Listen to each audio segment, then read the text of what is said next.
Hello everyone, जैसा कि आज हम लोग को देखना था इसमें लास्ट असाइनमेंट नंबर 8 जीएसटी हम लोगों ने लगभग सारा कंप्लीट कर लिया है। जीएसटी में हम लोगों ने क्या क्या देखा, हम लोगों ने लोकल परचेज देखा, इंटर स्टेट परचेज सेल्स देखा, है ना। ये सब हम लोगों ने कंप्लीट कर लिया। फिर हम लोग ने इसमें देखा क्या, for example reverse charge mechanism. फिर हम लोग ने इसमें चेक किया क्या, रिवर्स चार्ज में एडवांस के ऊपर कैसे हम ट्रीटमेंट करते हैं एडवांस के केस में। और आज हम लोग को पढ़ना है bill to ship to concept and GST on slab rate, है ना। तो इसको हम लोग बेसिकली यहाँ पे कवर करेंगे। तो स्लैब रेट क्या होता है, bill to ship to concept क्या है, चलिए इसको समझते हैं। इसको बेसिकली जब हम लोग जीएसटी लॉ पढ़ते हैं तो जीएसटी लॉ में ये है क्या, जीएसटी लॉ में इसको कहते हैं क्या, प्लेस ऑफ सप्लाई। क्या कहते हैं, place of supply. GST law जब पढ़ते हैं तो उसमें तीन चीजें पढ़ाई जाती है स्पेशली। एक होता है क्या, प्लेस ऑफ सप्लाई, एक होता है क्या, वैल्यू ऑफ सप्लाई, और एक क्या होता है, टाइम ऑफ सप्लाई। तीन चीजें होती है उस लॉ के अंदर। एमसीएफए में जो बच्चे हैं वो लोग आगे जाके उसको कवर करेंगे, पढ़ेंगे भी लॉ में। तो प्लेस ऑफ सप्लाई छोटा सा पार्ट यहाँ पे हम लोग यहाँ पे कवर करने वाले हैं। सबसे पहले तो कह रहा है वही कंपनी ओपन कर लो, ठीक है, वो कंपनी हम लोग ओपन कर लेते हैं टैली के अंदर।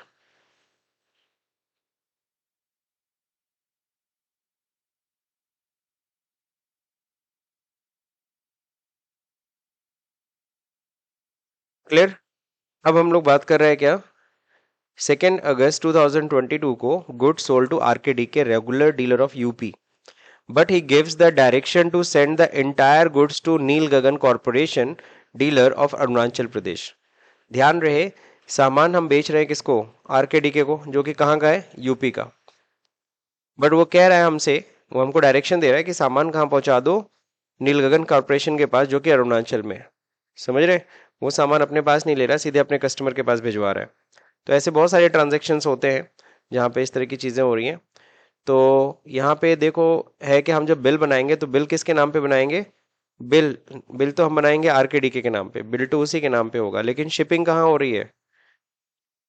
जैसे अभी जैसे रक्षाबंधन आ रहा है तो उसमें क्या होता है, बहन क्या करती है, राखी, मान लो बहन है दिल्ली और भाई है गोरखपुर, तो वो क्या करेगी, वहां से वो राखी खरीदेगी, लेकिन अपने एड्रेस में नहीं मंगाएगी, वो कहाँ भेज देगी, गोरखपुर में। बात समझे कि नहीं समझे। तो यानी बिलिंग तो उसके नाम पे होगा, दिल्ली जो परचेज कर रहा है भाई वही कर रही है ना, बहन खरीद रही है, लेकिन भिजवा कहाँ रही है, गोरखपुर यूपी में भिजवा दे रही है। तो अब बताओ ये क्या हो गया, बिल टू शिप टू, यहाँ पे भी कंसेप्ट लगा। तो अमेजन क्या कर रहा है, अमेजन बिल किसके नाम पे बनाएगा, जो उससे खरीदारी कर रहा है, और शिपिंग वो जहां भी करवा ले उससे कोई टेंशन नहीं सवाल। लेकिन यहाँ पे दिक्कत आती है, यहाँ पे हम लोग को जीएसटी के पॉइंट ऑफ व्यू से, कि क्या काटे, आईजीएसटी काटे कि सीजीएसटी एसजीएसटी काटे।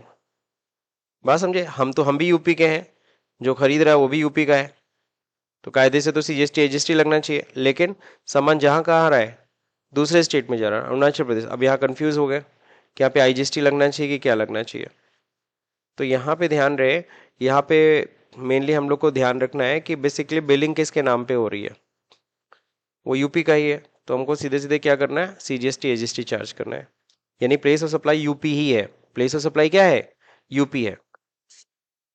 शिपिंग से कोई लेना देना है नहीं, शिपिंग हम कहीं भी कर दें, शिपिंग कहीं भी हो रही है। अब ये मत सोचना शिपिंग हो रही है अरुणाचल प्रदेश तो आईजीएसटी काट देंगे, अगर ऐसा करोगे तो गलत हो जाएगा। ठीक। तो यहाँ पे देखो दे रखा है, बिल में काटा भी हुआ है सीजीएसटी एजीएसटी। तो इस तरह के क्वेश्चन आएंगे जब आप कहीं प्रैक्टिकली काम करोगे, पता चला बायर लखनऊ का है, सामान जा रहा है दिल्ली, तो तुम सोचोगे आईजीएसटी काट दो, नहीं काटना है। क्या काटना है, सीजीएसटी और एसजीएसटी काटना है।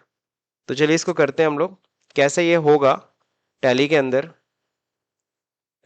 सबसे पहले वाउचर हम लोग किस दिन बना रहे हैं, 2 अगस्त, ठीक है। F8 सेल की एंट्री हो रही है, कंट्रोल H आइटम इनवाइस हमें करना है, किसको सेल कर रहे हैं हम लोग, आरकेडी के। तो आरकेडी के है यहाँ पे, ऑलरेडी आरकेडी के बना हुआ है। अब देखो यहाँ पे क्या है ना, पार्टी यहाँ पूछ रहा है पार्टी डिटेल। यहाँ देखो नीचे एक चीज आती है जिस पे आप लोग नहीं ध्यान देते थे, this is called place of supply. क्या होता था, प्लेस ऑफ सप्लाई। अब यहाँ पे हमें क्या करना है, बिलिंग के साथ साथ या शिपिंग की भी इंफॉर्मेशन देनी है, ठीक है। तो शिपिंग की इंफॉर्मेशन कैसे देंगे, यहाँ पे यहीं पे F12 दबाएंगे, जब ये बॉक्स खुला रहेगा तो यहीं पे F12 प्रेस करना है। अब यहाँ पे देखो होता क्या है, separate buyer and consignee detail, buyer का अलग और कंसाइनी। अगर बायर सब कंसाइनी से, जब आप अमेजन से कोई सामान खरीदते हो, बायर भी आप ही होते, कंसाइनी भी आप ही होते हो, लेकिन आप चाहे तो उसे किसी और को भी डिलीवर करा सकते हो। तो इसको क्या करना है, यस, ये ऑप्शन भी यस होना चाहिए, प्रोवाइड प्लेस और सप्लाई, ये यस है ऑलरेडी, तभी तो यहाँ पूछ रहा है। तो अब देखो आरकेडीके के नाम पे बिल बन रहा है, अब लेकिन बोल रहा है शिप टू, शिपिंग किसके नाम पे हो रहा है? नील गगन, नील गगन कॉर्पोरेशन भी बना हुआ है मेरे में। इंटर करते ही देखो ईटानगर अरुणाचल प्रदेश आने लगा।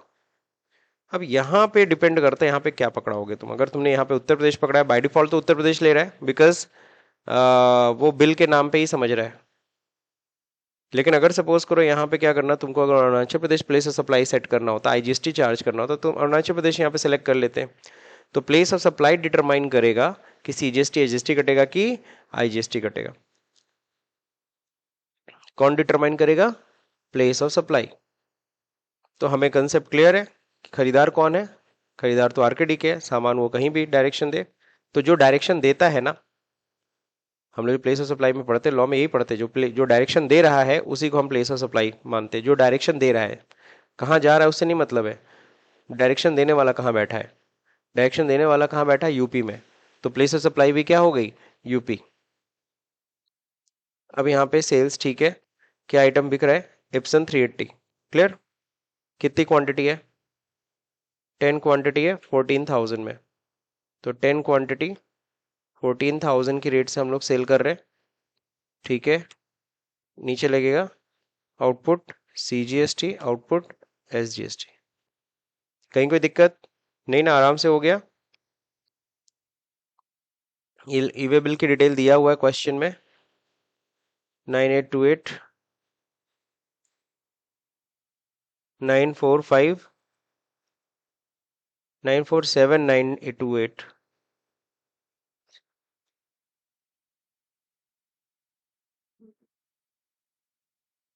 डेट 2 अगस्त।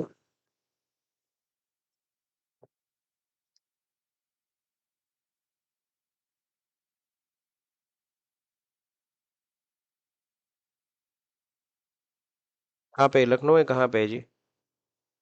नहीं नहीं, अच्छा शिपिंग सही करे, ईटानगर। ये सब छोड़, ठीक। तो यहाँ पे हम लोग ने कंप्लीट कर लिया। नरेशन लिख देंगे, being goods sold, that's it. हो गया सर, बस इतना ही करना था। अब इसी चीज को थोड़ा सा और घुमाएंगे, इस बार इसी क्वेश्चन को उल्टा करते हैं। Good sold to Neel Gagan Corporation, a regular dealer of Arunachal Pradesh, but he gives the direction to send the entire goods to RKD के गोरख डीलर यूपी। अब देखो डायरेक्शन देने वाला कहाँ बैठा है? जो डायरेक्शन दे रहा है वो कहाँ बैठा है? अरुणाचल प्रदेश में बैठा है ना, ईटानगर। तो वही होगा प्लेस ऑफ सप्लाई। ठीक है, भले ही सामान हम लोग, देखो हम लोग भी यूपी में है, यूपी में ही सामान भेज रहे हैं, लेकिन फिर भी लगाएंगे क्या? आईजीएसटी। क्यों आईजीएसटी लगा रहे हैं? क्योंकि डायरेक्शन देने वाला कहाँ बैठा है, वो बिल उसके नाम पे बन रहा है, तो उससे मतलब है। तो यहाँ देखो बिल में क्या लगा हुआ है? आईजीएसटी। चलिए इसी को उलट के देख लेते हैं। सेम है, 2 अगस्त को ही नीलगल कॉरपोरेशन के नाम पे बिल बन रहा है। यहाँ पे यही मेन है, एक तो प्लेस ऑफ सप्लाई और एक कंसाइनी डिटेल डिफरेंट। अब यहाँ पे क्या हो जाएगा? आरकेडी के उत्तर प्रदेश में जा रहा है, लेकिन Arunachal Pradesh place of supply होगा। माउस बिक रहा है? नहीं, वायरलेस माउस। कितना पीस? 10 पीस, 1,000 के रेट से, आउटपुट आईजीएसटी, दैट्स इट। कहीं कोई दिक्कत?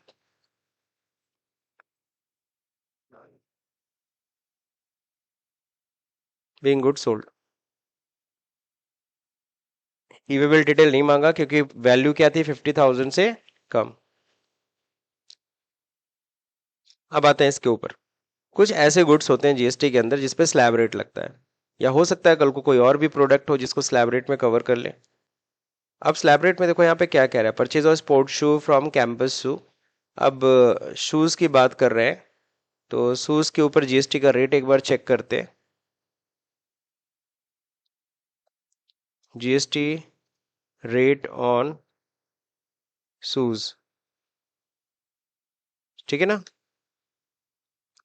तो यहाँ देखो दे रखा है 12% दिया हुआ है, GST rate is footwear is 12% to footwear cost is less than 1000 अगर है तो, with effect on 1st January 2022. It leads to that the rate has grown on footwear to 12% from 5% because footwear costing less than 1000 will get costlier. ठीक है, exactly पहले का जो थोड़ा सा नियम था, अभी आई थिंक 12% ही कर दिया दोनों पे। लेकिन पहले क्या था कि 1000 से कम का जूता रहता था तो कितना 5%, और 1000 से ऊपर का जूता रहता था तो 12% जीएसटी काटता था। तो हम उसी पॉइंट ऑफ व्यू से करेंगे, उसी पॉइंट ऑफ व्यू से हम लोग स्लैब रेट को चेक करेंगे कि स्लैब रेट कैसे हम लोग सेट कर सकते हैं इसके ऊपर। तो जैसे कि यहाँ पे देखो दे रखा है क्या, कितने का जूता 1000 से नीचे का अगर बिल बनेगा तो जीएसटी रेट कितना कटना चाहिए, 5%। और जैसे ही अगर सपोज करो ये हमने 800 में खरीदा तो 5% जीएसटी, जैसे इसको मैं 1200 1500 में बेचूंगा तो कितना कटना चाहिए, 12%। तो उस पॉइंट ऑफ व्यू से हम लोग करने जा रहे हैं। हालांकि प्रेजेंट में आपको बता दूं रेट अमेंड हो चुका है, अब वो स्लैब रेट खत्म कर दिया है। अब कितनी भी वैल्यू हो कितना कटेगा, 12% ही है। चलिए तो इधर देखते हैं।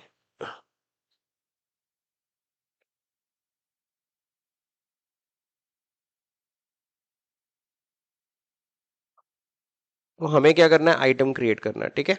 तो आइटम में क्या हो जाएगा, स्पोर्ट शूज है,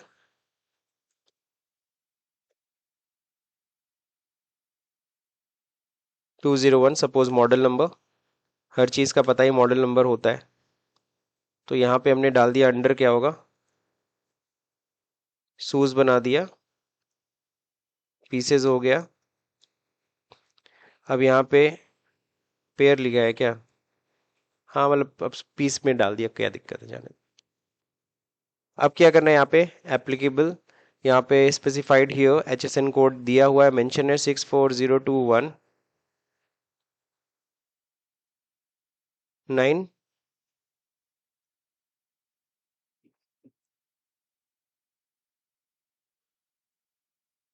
फ्लेक्सिबल, हाउ मच। अब बस यहीं पे देखो फर्क है, यहाँ पे बस ये नहीं करना है स्पेसिफाई हियर की जगह पे, यहाँ पे देखो नीचे ही ऑप्शन होता है specified slab based rate. Clear, बस इस पे आपको हिट करना है inter.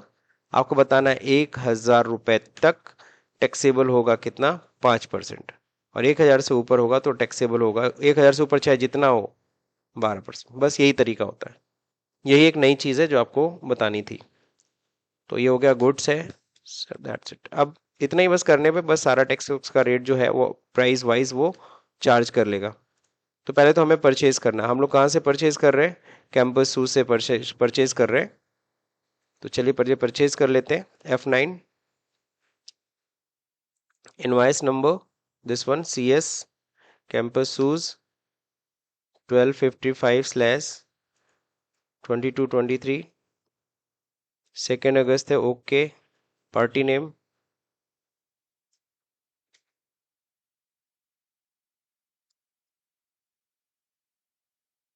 Campus shoes sundry crater, address क्या है,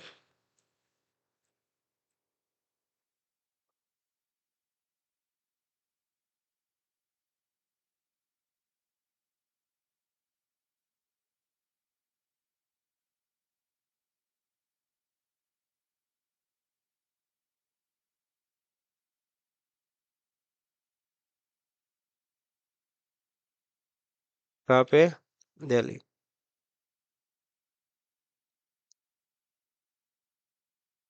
पिन कोड नीचे कर देते हैं, दिल्ली स्टेट हो गया 11।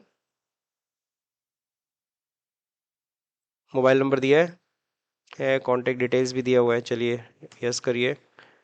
और कांटेक्ट नेम नहीं है, फ़ोन नंबर डाल देते हैं।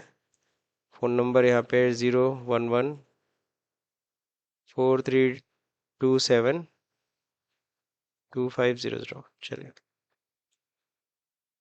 और कुछ नहीं, बस डिटेल हो गया कंप्लीट। यहाँ पे जीएसटी नंबर डालना है बेसिकली 07, पहले तो पैन नंबर डाल देते हैं, AHCA है ना, 3072C, ठीक है। कंट्रोल C अगर कॉपी करते हैं और 07 होता है दिल्ली का स्टेट कोड 1Z3 हो गया। तो फाइनली मैंने पार्टी का डिटेल मेंटेन कर लिया। कैंपस शूज़ है, ठीक है, रेगुलर डीलर वही है, हम लोग खरीद रहे हैं, हम लोग कंसाइनी हो गए, उत्तर प्रदेश हमारे यहाँ आ रहा है सामान, तो यही प्लेस ऑफ सप्लाई होगा। परचेज कर रहे हैं, क्या परचेज कर रहे हैं यहाँ पे? स्पोर्ट शूज़ कितना पीस? 50 पेयर यानी खरीद रहे 900 के रेट से। आएगा इनपुट IGST, दूसरे स्टेट से परचेज कर रहे हैं। अब अगर आपको यहाँ पे चेक करना है टैक्स का रेट, एनालिसिस चेक कर लीजिए, टैक्स का रेट देख लीजिए कितना है, 5%, तो टैक्स रेट सही चार्ज कर रहे हैं ना। अब इसी शूज़ को हम लोग बेचेंगे 1000 से ऊपर।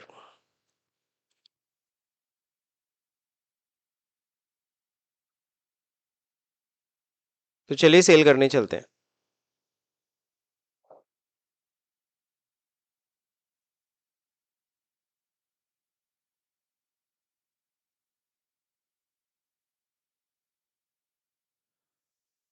तो हम लोग देखो इसको सेल कर रहे हैं, किसको? रवि कंज्यूमर को। और किस प्राइस पे सेल कर रहे हैं? 1500 में। तो चलिए सेल करने जाते हैं। तो सेल करने के लिए हम लोग को जाना है टैली पे F8 में, और यहाँ पे डेट देख लेना है, 2 अगस्त ही है। किसको बेच रहे हैं? रवि को, वो भी कैसे? कैश में बेच रहे हैं। तो कैश है तो यहाँ कैश ही पकड़ाते। अब यहाँ पे डिटेल मांगेगा बायर का, तो यहाँ पे रवि के नाम से बिल बना देते। ठीक है ना, क्रिएट नहीं करना लेजर, यहीं पे रवि डिटेल लिख दीजिए। एड्रेस दिया है तो एड्रेस लिखिए, नहीं तो कोई दिक्कत नहीं है, कुछ नहीं दिया है। ठीक है ना, कंज्यूमर है ये, कैश में बिल बन रहा है, ठीक है। शिपिंग किसके नाम पे हो रही है? वही रवि ही लिख देते हैं। Uttar Pradesh cell sport shoes कितना खरीद रहा है ये? 2 पेयर खरीद रहा है। रेट कितना लगाया गया? 1500, 3000। नीचे आते हैं आउटपुट CGST और आउटपुट SGST। अब कंट्रोल O करके चेक करिए टैक्स एनालिसिस रिपोर्ट, यहाँ देखिए लग गया 66%। क्लियर है? तो इस तरह से स्लैब रेट वर्क कर रहा है कि नहीं कर रहा है? कर रहा है।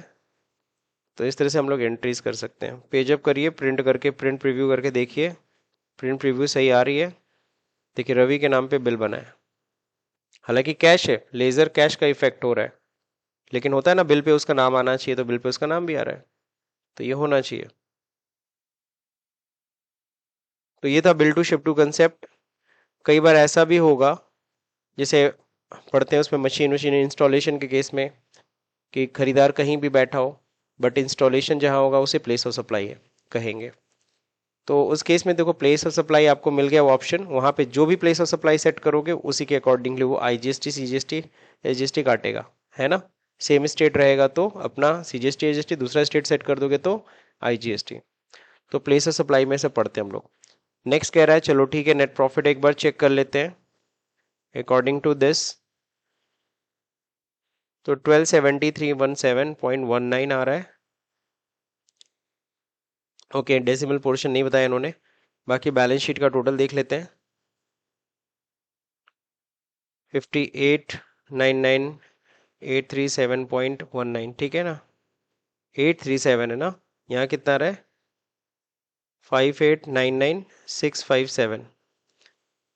ओके, सो आप लोग इसी से मैच कर लेना, 657 आएगा ना, कि ये थोड़ा सा चेंजेस है इसमें। रेट हम लोग सही डाले ना, 1500, हाँ ठीक है। अब देखिए ड्यूटीज एंड टैक्सेस 24,690 है, यहाँ पे 24,510 आएगा, तो ये थोड़ा चेंज है। तो आंसर थोड़ा सा क्वाइट चेंज है, तो इसको ध्यान रखिए, मैं इसको चेंज कर भी देता हूँ, आप लोग भी मैच करा लीजिए।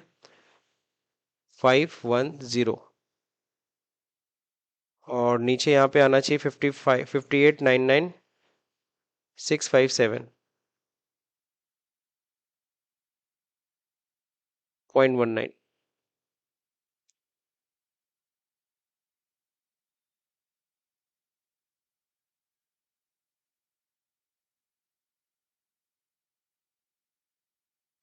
ये मैच कर रहा है। आप कह रहे हैं now do the adjustments and payment, तो मेरे ख्याल से आप लोग एडजस्टमेंट कर लेंगे। आपको जो भी GST का पेमेंट करना है, आपको पता है यहाँ पे ड्यूटीज एंड टैक्सेस अगर आप देख रहे हो, 24,1,510 आपको देना है कितना, बस एक ही इनपुट आईजीएसटी है, आराम से एडजस्ट करिए और पूरा का पूरा पे कर दीजिए। इनपुट आईजीएसटी सबसे पहले एडजस्ट होगा किस पे, आउटपुट आईजीएसटी से। आउटपुट आईजीएसटी में तो 1200 ही है, तो आराम से एडजस्ट हो जाएगा। फिर बाकी का जो बैलेंस अमाउंट है वो कहाँ एडजस्ट करोगे, सीजीएसटी में। ठीक है, होप सो कि वो एडजस्टमेंट तुम लोग खुद से कर लोगे, है ना, क्योंकि इतना एडजस्टमेंट हम लोग पढ़े हैं कि वो क्लैरिटी हो जानी चाहिए। तो I am not going to tell you about that adjustment should be. और जैसे वो पेमेंट करोगे एडजस्टमेंट करने के बाद, बस फर्क क्या होगा आपका, यहाँ पे बैलेंस शीट में ये ड्यूटीज एंड टैक्सेस क्या हो जाना चाहिए, निल हो जाना चाहिए। क्लियर सबको, कहीं कोई दिक्कत।